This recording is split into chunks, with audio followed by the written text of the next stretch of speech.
And we are live. A very warm welcome to the Smart Money podcast, a new podcast from A State of Mind.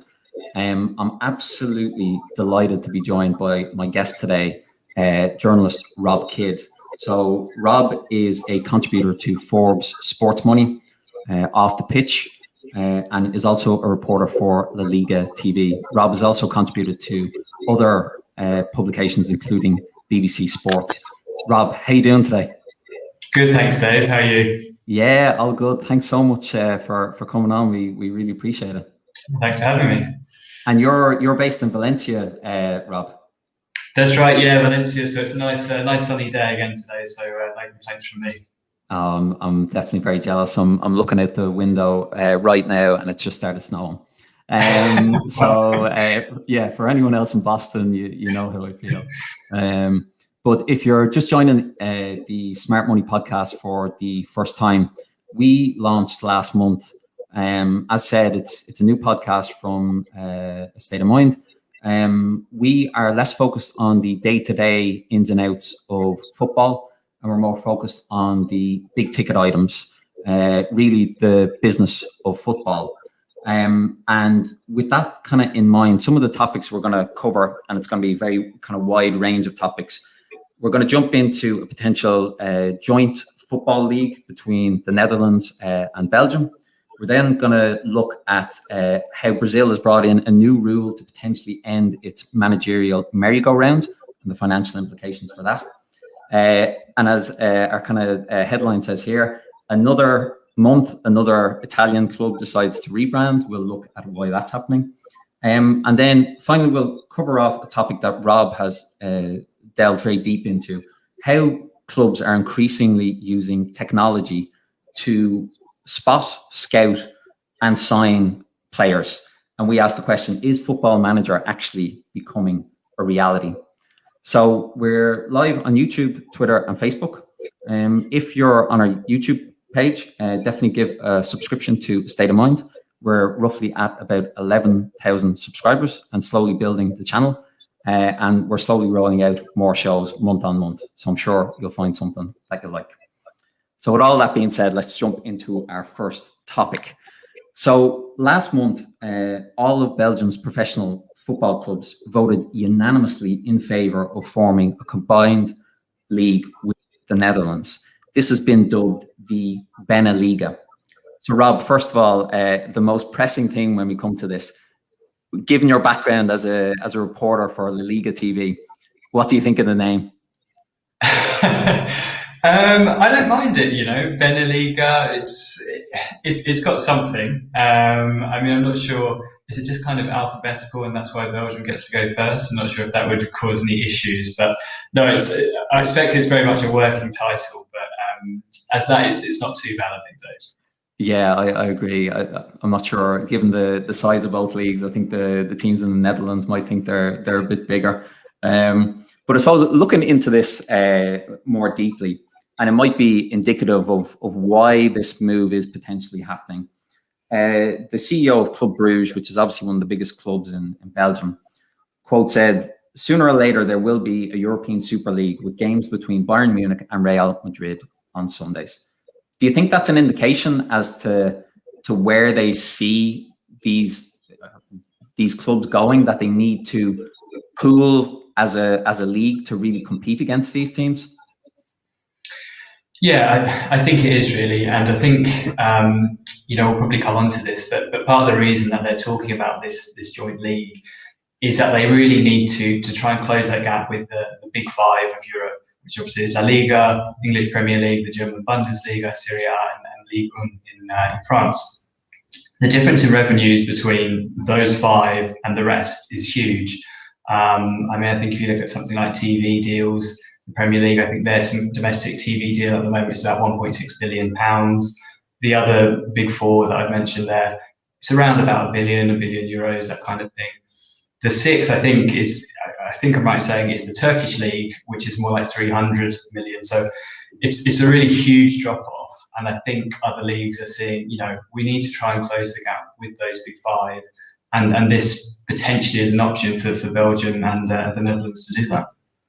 Definitely, and I think what you said there is quite correct. If we look at the financials that are associated with both leagues, both Belgium and the Netherlands, the top leagues in both countries only receive about 70 million pounds in broadcast rights per season, and both broadcasting deals are ending in 2025.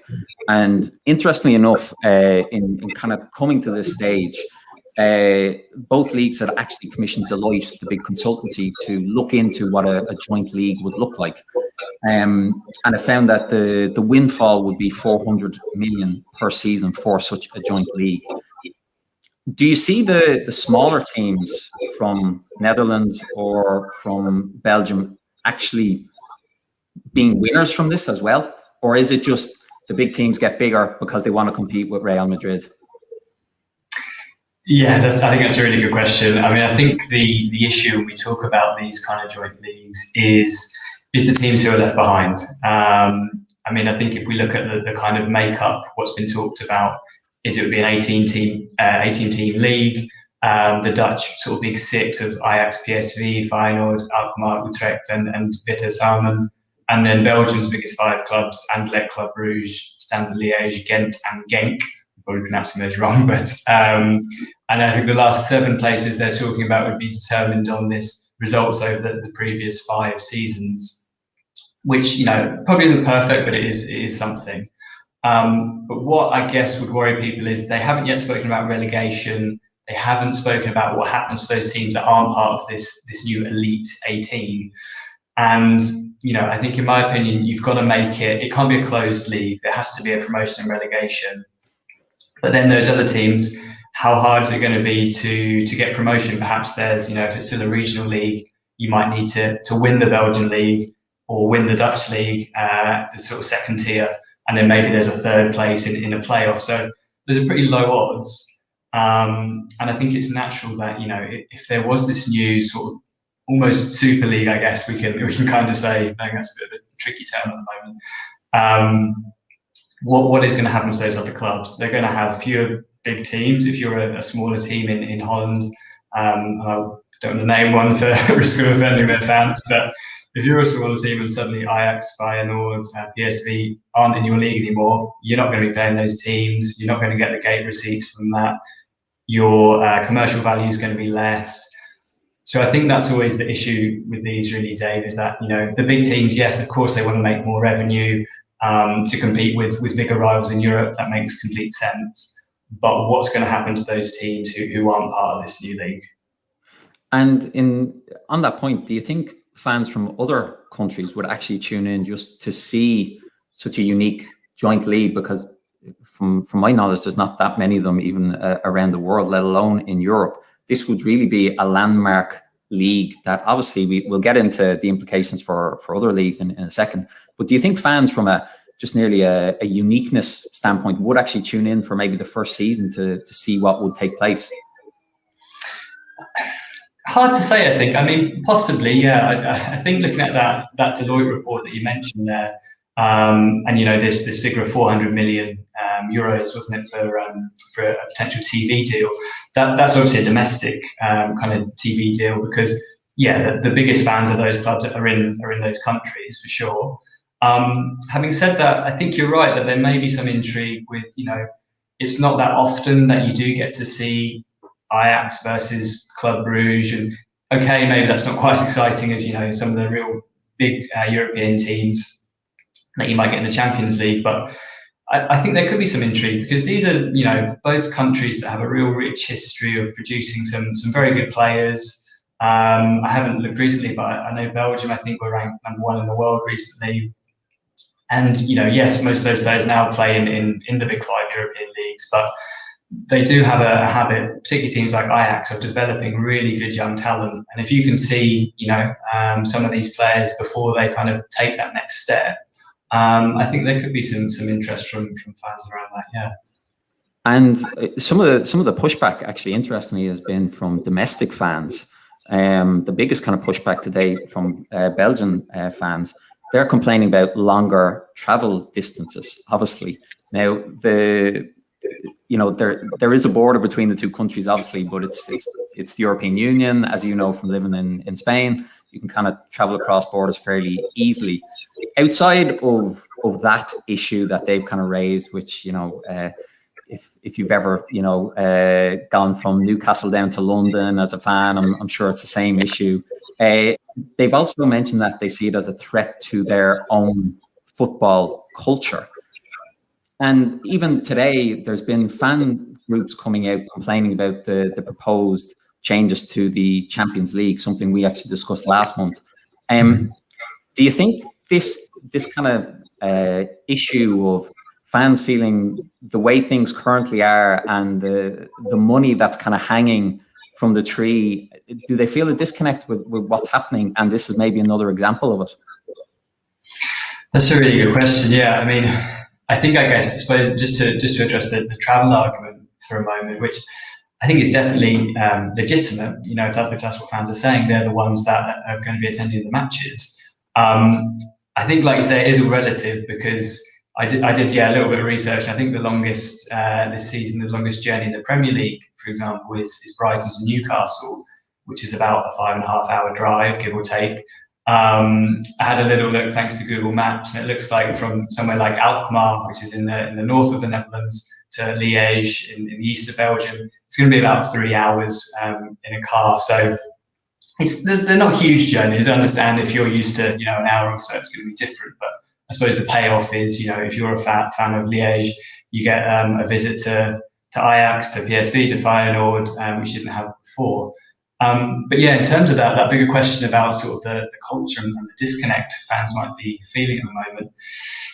I mean, yeah, I think, it's natural that when you see clubs in the past kind of 10, 20 years, they have become more businesses, particularly at that top level. And you look at something like the Premier League, since 1992, it's just changed beyond beyond anybody's wildest dreams in terms of those that commercial aspect. These are, I think sometimes we think they're bigger companies than they actually are. But even so, most Premier League clubs are now turning over hundreds of millions of pounds a year. So yeah, I do think, and it may be something we'll come on to when we talk about kind of branding and that sort of thing a bit later on, but I do think there's a danger that the more clubs kind of operate like businesses and are profit driven, they do forget kind of, the fans who have been with them often from birth, isn't it? Or from when you're very young, you have your team and that's your team for life. And sometimes I think perhaps clubs forget that, or maybe take advantage of it a little bit. Yeah, I'd agree with you. I think even probably we're probably the same kind of age profile, and the development of football as a business in our lifetimes has been really like nothing else. One of the on last month's podcast, one of the people who kindly put a comment in mentioned that really football is becoming like the NFL in so many ways, and I completely agree with that. The Americanization of European football and world football, I think, is really happening in our lifetimes. In looking at the league itself, do you think if there is a combined league, it will actually join, as you said, the 5 elite European leagues, that we will have 6? Do you think that's possible with a combination of these teams? Yeah, I mean, I think, as I said, the gap is very big. I think if you're going to look at kind of which of those 5 could potentially be challenged, I suppose, it would be Ligue in France. Yes, there are some very good teams in France. But obviously, they've had a bit of a disaster with their latest broadcast deal with MediaPro, which has collapsed essentially. So I think from a financial aspect, there are going to be a lot of struggles for French clubs coming up. And then, yeah, if you do look at a combined Beneliga, like we've said, there are some really big names kind of historically and also for in terms of producing talent. Look at Ajax, for example. I mean, they're in the Champions League semi-final, in 2019. I guess the tricky thing is they reached the semi-final. Perhaps they had a little bit of luck along the way, but then because of the reality now of European football, they were then forced to sell, their two best players in Frenkie de Jong and Matthias de Ligt. And I think one of the hopes, if this Beneliga does become a reality, and it is still a big if it does, maybe those clubs can hang on to those players at least for another season or a couple of seasons. And then, a club like Ajax, they're always developing a replacement. But, I think with that kind of extra revenue, particularly from broadcast, then yeah, why not? Why couldn't this league compete with the French Ligue? Yeah, I'd feel the same, and I think even you look at Ajax. Out of all the teams in both Belgium and Netherlands football, they've obviously performed by far in the last couple of seasons the best in Europe. The other teams have been really, really poor, if truth be told. And if you look at the money being brought in, or the potential 400 million being brought in, it really can add to their budgets, bring in better players. Even Ajax added Sebastian Haller in the last transfer window for a record fee, which shows that obviously they must have enough money to be bringing in those type of players. Maybe this additional money will add to that. Just looking at one of the comments coming in, thanks very much to Conor McManus for the comment coming in.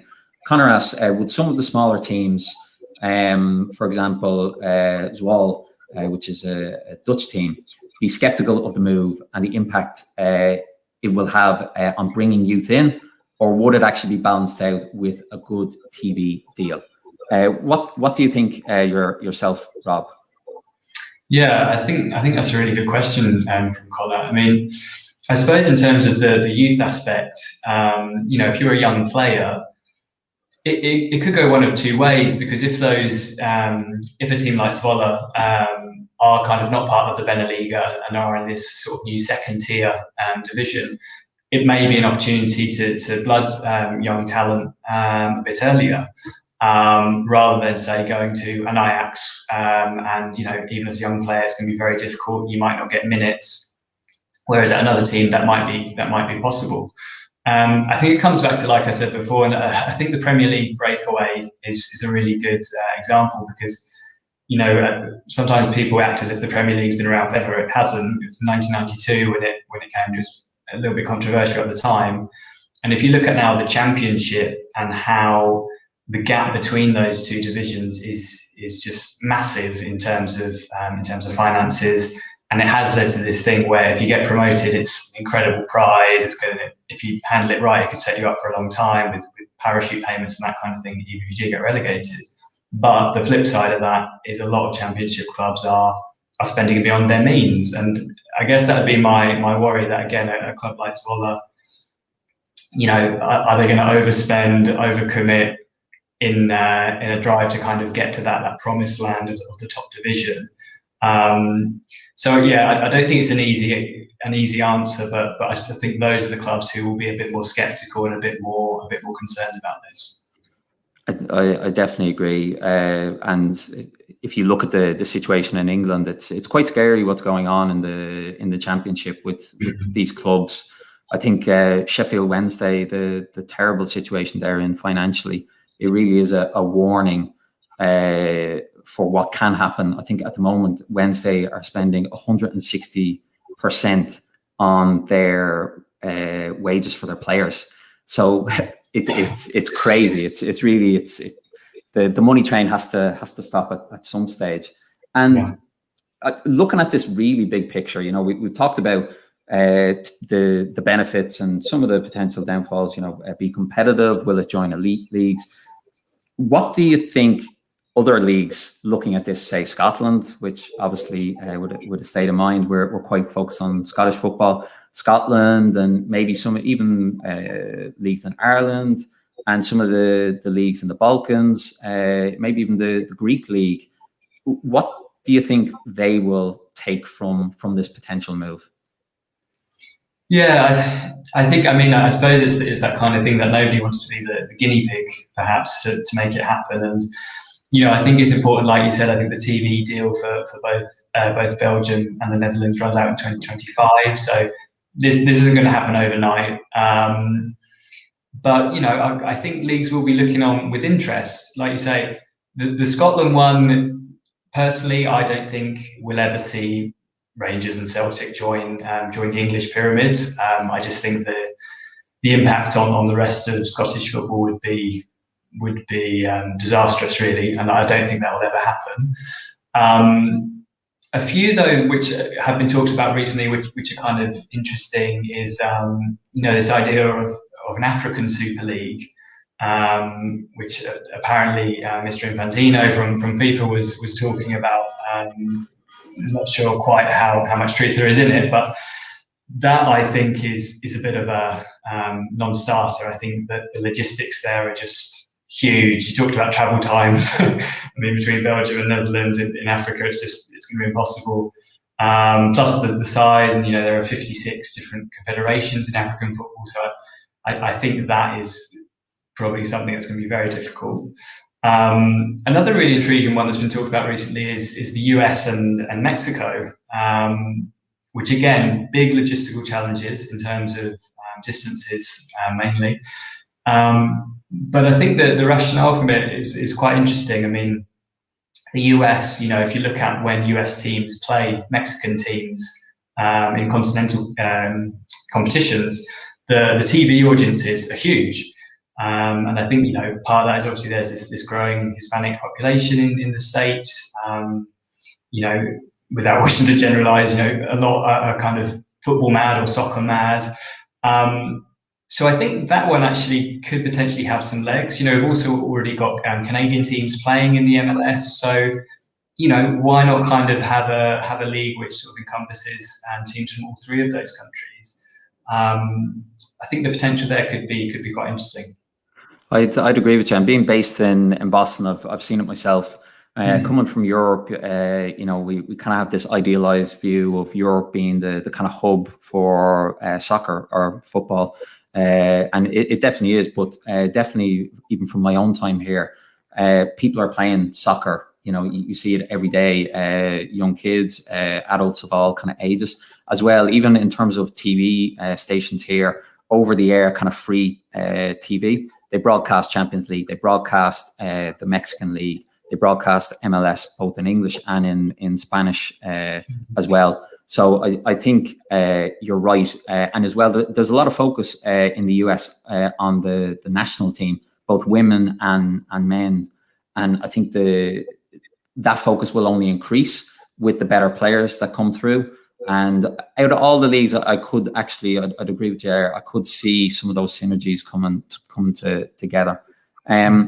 But I suppose in terms of to kind of finish up on this one, the next kind of steps for this are Dutch teams need to actually approve it, and then a proposal will need to be presented to UEFA.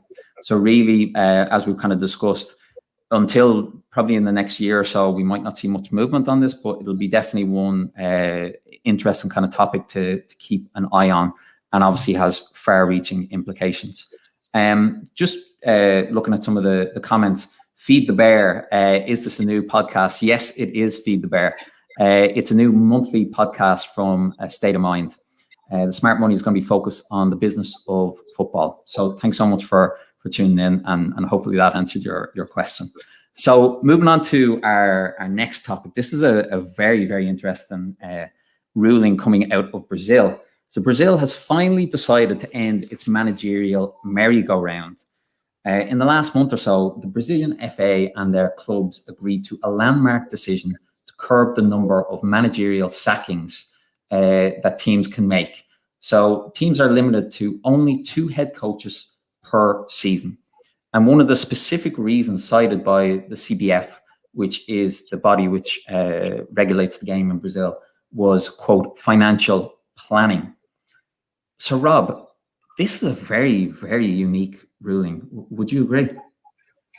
Yeah, very much so. Yeah, I don't think I've heard of anything like this before. I mean, I think probably sounds like quite a good move from the Brazilian FA. Quite a bold move to do something like this, because I mean, I suppose on one hand you think, well, these clubs should be able to do what they like. If they have one manager who's terrible, then they should be able to sack them, and then if the other guys know better, they should be able to sack them as well. But I think, quite a bold move. Yeah, definitely. And like delving into what the actual rule is, teams will only be able to fire a coach and bring in a new coach from outside the club once per season. And the rule also applies to coaches. So a coach can resign from one club and can only join another team once in a calendar season. So I suppose, if you're not an expert in Brazilian football, how bad is the situation in Brazil? It's absolutely terrible. The coaching profession is the most precarious profession or football profession anywhere in the world. Academic study found that from 2003 to 2018, Serie A, which is the top league in Brazil, recorded an average of 37 coaching changes per season. The league has 20 teams. Rob, that's crazy. How can a manager do anything with that situation? Yeah, it doesn't sound good, does it? I mean, I think, like you say, it is crazy. How can a coach sort of have any confidence that they're going to be given time to plan, to implement their style of play, their strategy? If they're lasting for 15 matches, or I think the average was, according to that study. So yeah, that's just ludicrous, really. And diving a bit more into some of the details, as you said, they only last an average of 15 games in the top division when you're appointed. So not even like a half a season. And even last season, Botafogo changed coaches 4 times and still got relegated. And even if we look to last season, only 3 teams from the 20 teams in the division had the same manager for the whole of the season. And again, even in 2019, 4 coaches were sacked in 24 hours.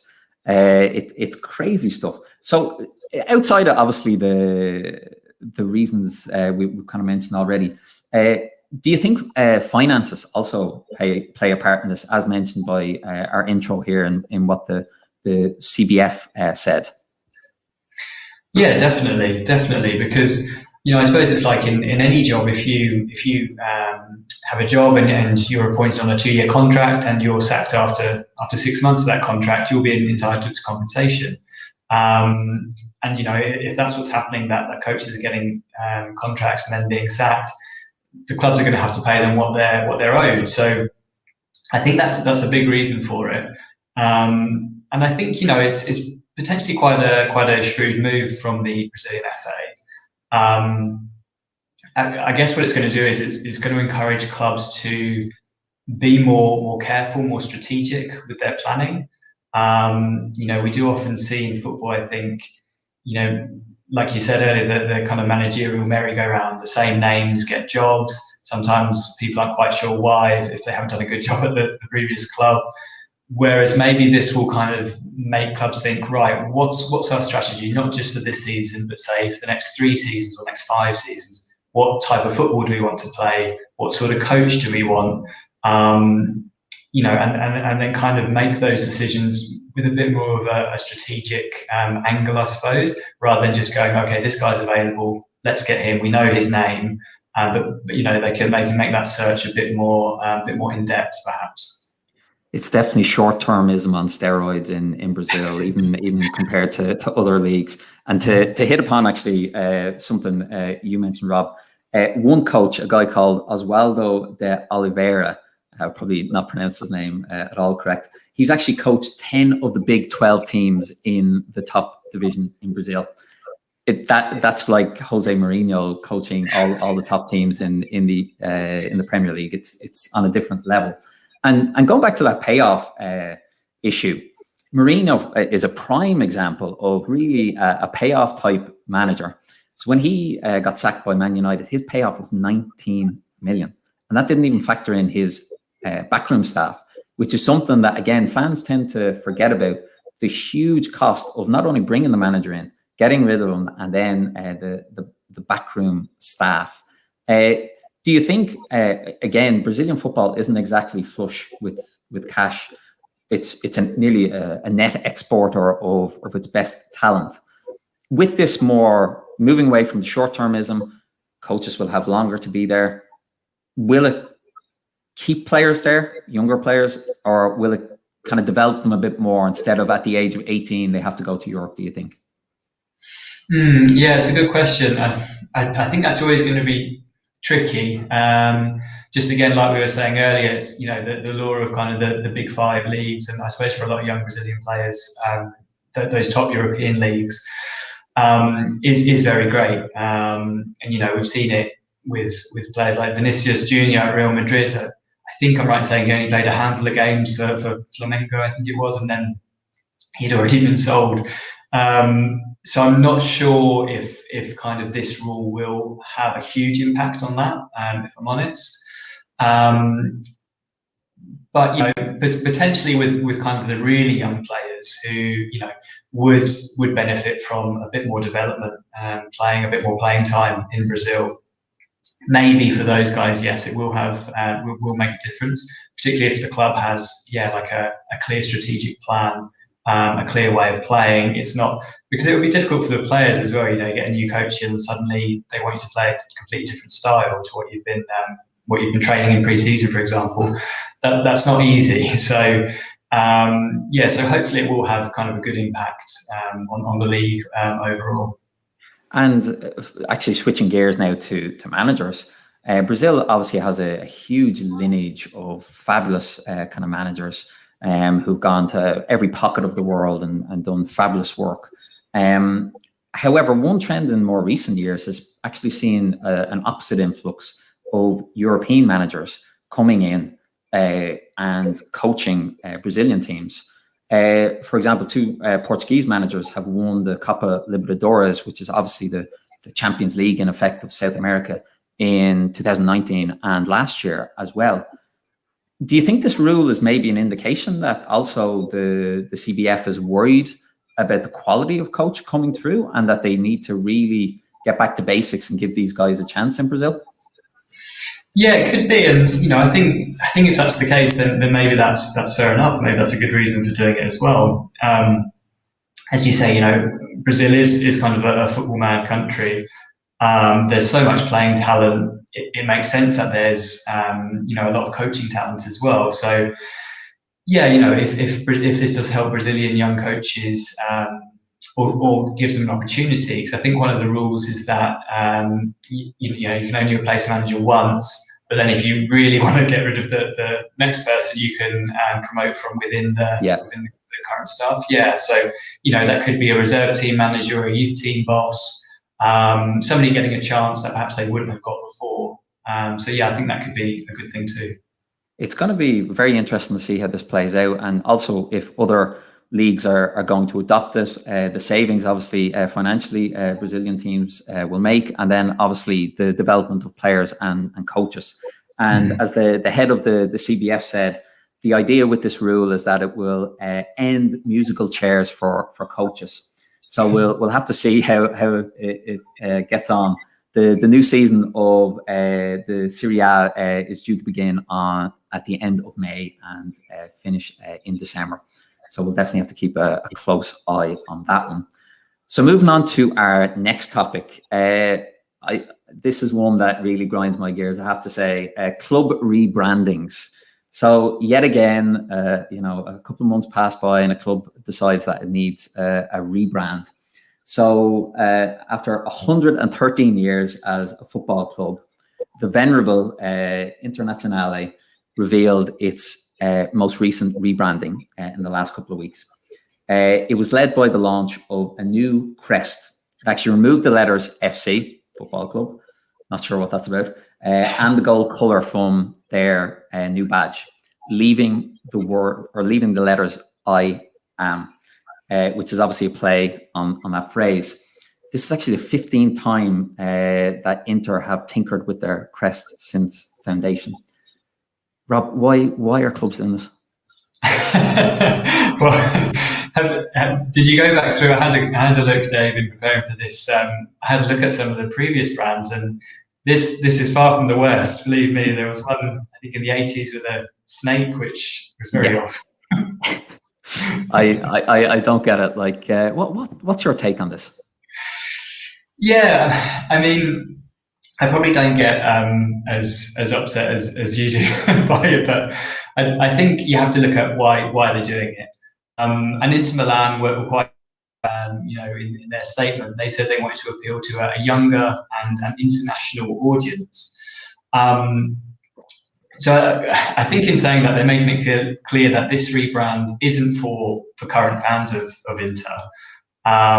Football clubs have this real luxury, don't they, where once people are supporters, they're loyal for life. And I think most people aren't going to say stop supporting their club just because they changed their crest or their badge. They might be annoyed about it, but they're not going to stop going to games or buying TV packages or whatever. So I think Inter quite clearly saying, we want to appeal to more people, to perhaps Generation Z. We hear a lot about kind of Generation Z, millennials are not as interested perhaps in football, even those who are consuming the game in different ways. And I think Inter, and teams like Juventus, who obviously rebranded quite recently as well, they're kind of looking at it and going, well, how can we appeal to these people? And, by having a kind of slick brand, if that's a way to kind of get eyeballs and get people kind of, noticing you and then wanting to find out more about the club. I think that's why clubs are doing it. Yeah, I totally agree with you. I think if you look at the Juventus rebrand from 2017, they even openly stated that they were looking for their crest to be a symbol like Google or Apple, nearly like a consumable kind of company. Is this good for the game, do you think?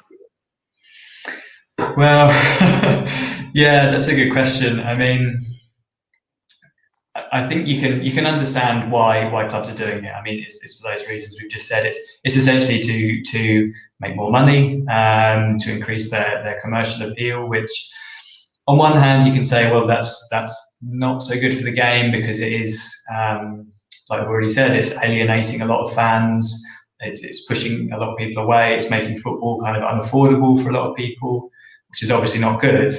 On the other hand, I suppose you can say, well, if Inter Milan are going to make more money from changing their crest, then that's more money to improve their stadium and to buy new players, fans to watch, and potentially compete with clubs in richer leagues like the Premier League, for example, and that'll be more trophies for Inter Milan. So, as an Inter Milan fan, perhaps that's a good thing.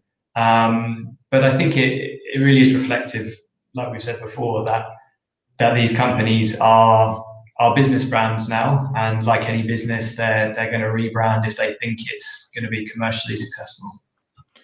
Do you think there's any reason why Italian clubs seem to love this so much, given that the two most prominent ones in the last couple of seasons have been Juventus and Inter?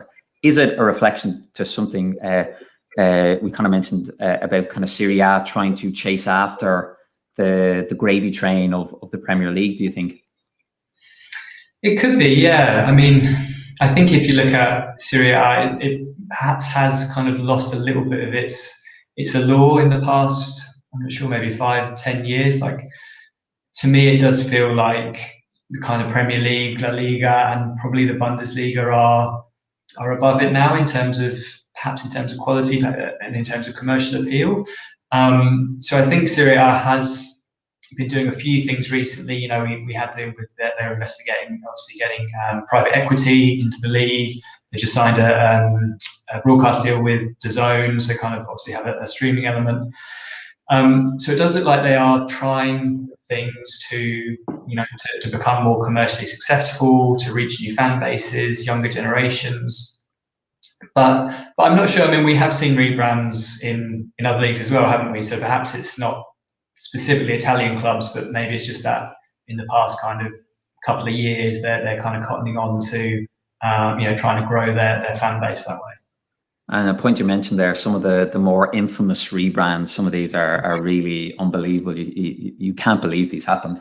Cardiff City rebranding to the Red Dragons and changing the colour of their jersey just because the owner wanted to do that. I mean, that's on a different level. And then Leeds United launching that awful crest in 2018. It was like something from Pro Evolution Soccer, one of those kind of fake teams, and I've never seen anything like it. And again, obviously the owner of Leeds is an Italian owner. So again, I don't know if it's something in the water or what it is there. So looking at some of the comments, so Football Flynn comes in with a very good comment. A lot of clubs like Juve and Inter are doing it to appeal to non-soccer fans, particularly streetwear. That's actually a real trend we've seen develop. And Football Flynn comes in with another comment about Napoli having 6 kits this season. So do you also think that is also a reason? It's obviously for a brand to build a brand on a global level, but it's also to create more of the streetwear, more of this nearly one-time worn jerseys that fans will actually go out and buy. And it's nearly like a fashion statement. Yeah, I think that's a really good point. I mean, I suppose my concern perhaps a little bit with that is it does sort of come close to maybe taking advantage of fans a little bit. You know, fans are already expected to shell out so much money. You know, we already have kind of 3 shirts is normal, and then every season they change very slightly. So, you know, are they expecting fans to buy every one of these 6 shirts? That to me is getting a little bit ridiculous. But yeah, I mean, I think again, it's kind of an example of clubs trying different things, you know, and in a way, fair play to them. They're trying different things to appeal to different markets. People who maybe aren't that interested in football but are really interested in fashion. You know, if that can convert somebody into a fan of Napoli or Inter Milan or Juventus, then you can't really blame clubs for looking at that. I mean, I think coming back to those infamous rebrands you mentioned, Leeds and Cardiff City, I guess that kind of is a positive in a sense, because I think I'm right in saying both of those were abandoned or reversed. I mean, Cardiff now are playing blue again, and the Leeds crest, which, like you say, was objectively awful, has been changed back to what it was before, which kind of just makes you think, what's the whole point? But I think it just shows you that fans will put up with something, but when it comes to really kind of changing the heritage of the club, they'll put their foot down. Yeah, I think that's hopefully something we'll continue to see, where these rebrands don't really take off. And I suppose kind of closing this one out, you know, given the level of rebrands we're kind of currently seeing, maybe it's not so smart to get a tattoo of your club's crest in this day and age. You never know what might happen. So moving on to our next topic. This is potentially Football Manager really becoming a reality. And this is something that Rob has really looked into in detail. And we're going to be discussing how more and more clubs are using digital platforms for scouting and for transfers. Basically, think LinkedIn for football, or a real life version of Football Manager. These platforms are available on desktop, on mobile device.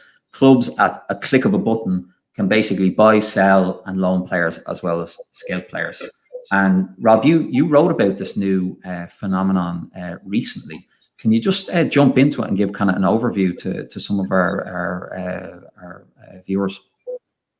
Yeah, sure. So, I mean, I suppose it's probably important to say that I think this is kind of a trend which has been happening in football for, you know, probably the last 5 to 10 years. But the specific company I wrote about recently is a company called Player Lens. Quite an interesting company, founded by a guy called Lee Hemmings. He was actually an ex-trader working for Goldman Sachs. And he was doing that around the time that the internet came in, and sort of saw his own job being replaced before his eyes, really, with online trading. There was no kind of need for people like him anymore. So he set this platform up. He calls it Football's LinkedIn. And yeah, essentially it's an online platform for transfers. If you're a player without a contract, you can go on there. You can upload your information, say what you're looking for. Clubs can do the same. They can use it to look for players. And agents, I think agents have to pay a fee, but they can also put players out there, their players out there for clubs to find. And it is a bit like Football Manager, to be quite honest. You know, there's performance data on there. There's video of players if you want.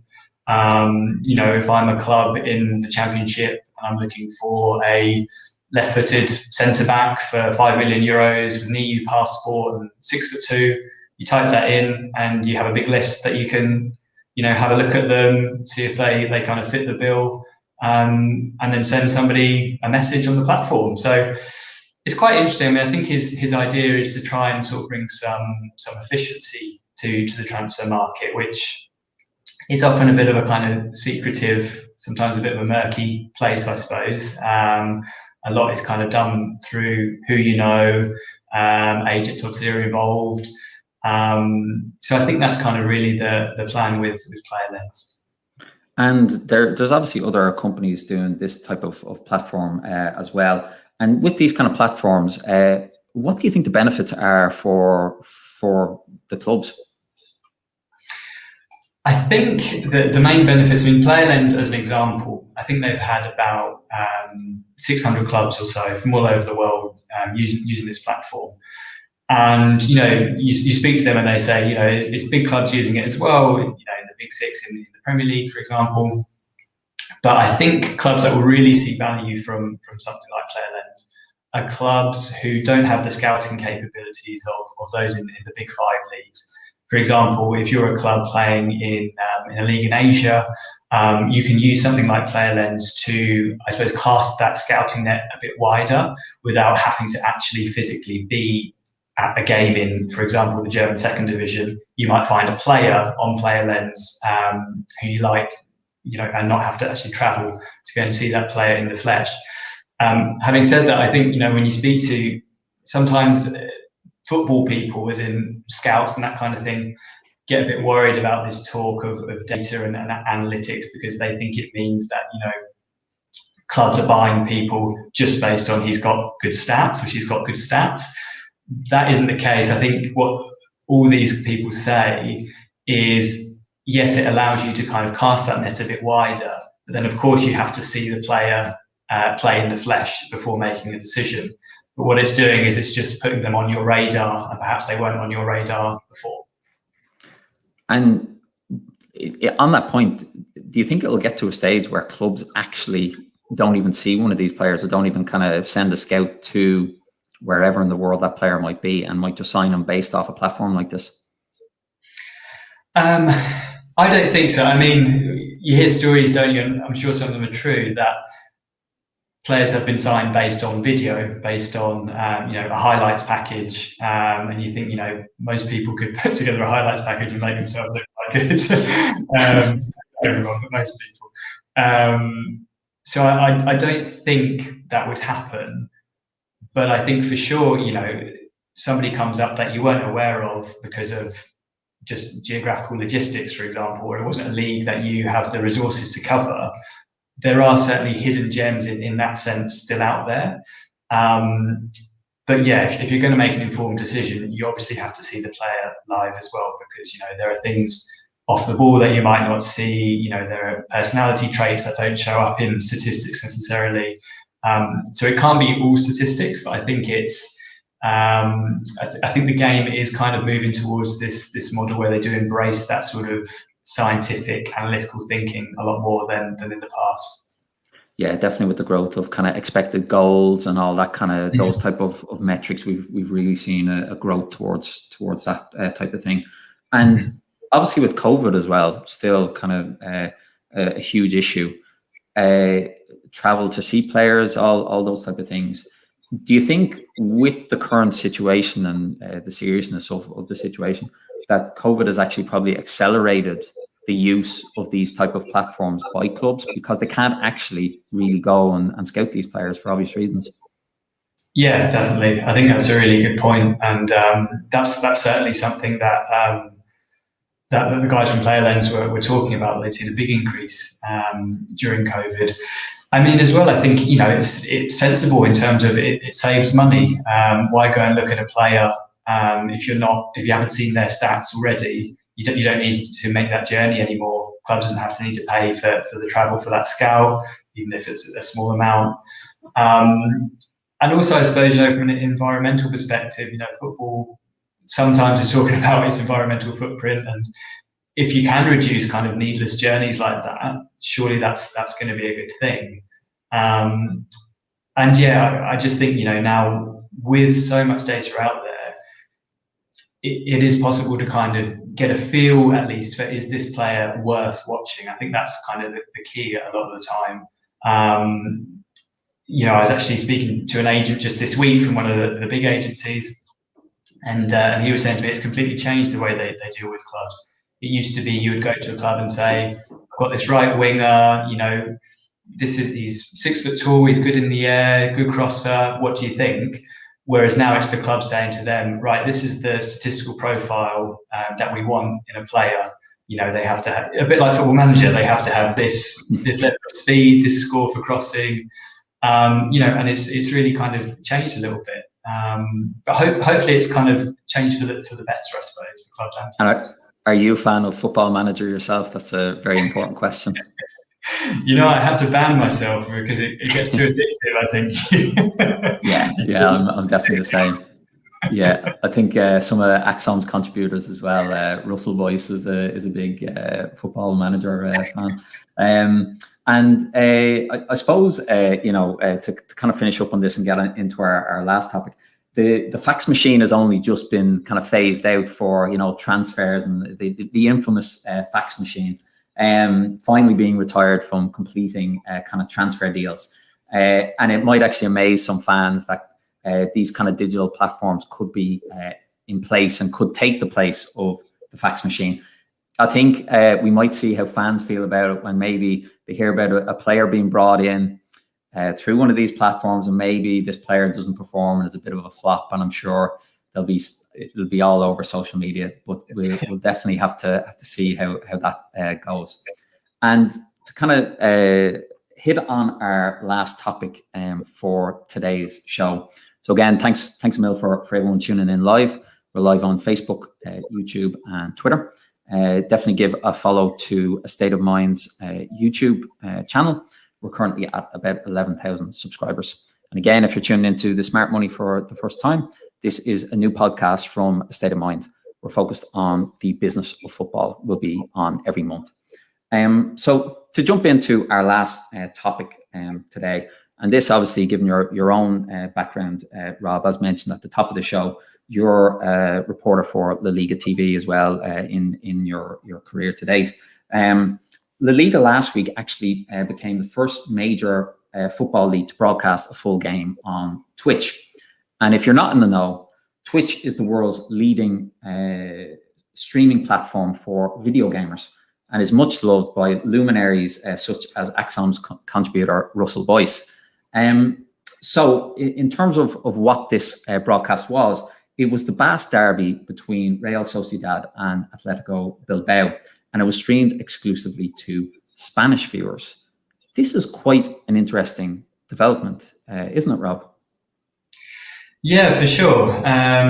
It is, and perhaps it's just me, Dave, but I'm kind of, I suppose, a more traditional person that I watch football on the TV and also my laptop, actually, to be fair. But I guess this is just another example of how younger generations are engaging with football differently, perhaps to the people that went before them. And Twitch is clearly one of those ways. La Liga investigated it, fair play to them. They do, I think, look at different ways that they can kind of engage with audiences. And by all accounts, it was pretty successful. I think they had 1.1 million viewers across the different Twitch accounts. I don't really understand it myself, but I suppose that's not the point. They're not trying to get people like me. They're trying to get younger generations, and it seems like it's been quite a successful experiment. And do you think there is a serious problem with younger people tuning in to live sport, particularly football, if this is nearly an admission of some issues reaching a certain audience?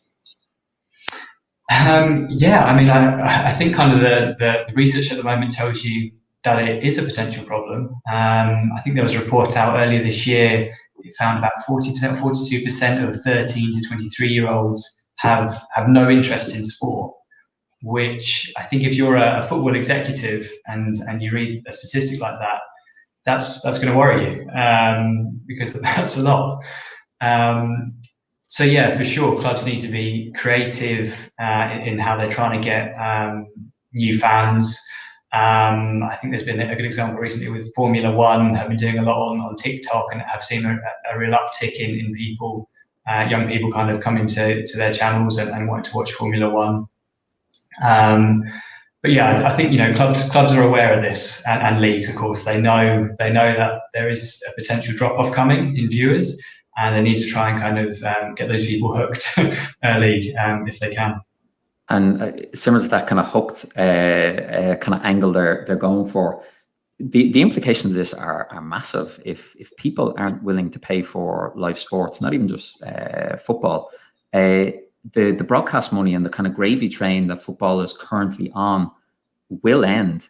So do you think we could see in future, say, a broadcast package that, as we've seen even with the Premier League, with Amazon Prime getting into it, could in future a platform like Twitch be part of, this might be 5 years away, be part of a broadcasting deal to reach that kind of hard to reach audience? Yeah, definitely. I mean, why not? I think, like you say, even with Amazon coming and getting a few games in the Premier League, that's quite a big shift from the way it was even a few years ago, when it was all just television. And La Liga, I think, and Javier Tebas has even said in the past couple of days that for their next cycle, perhaps they will look at adding an over-the-top kind of element to the broadcast package.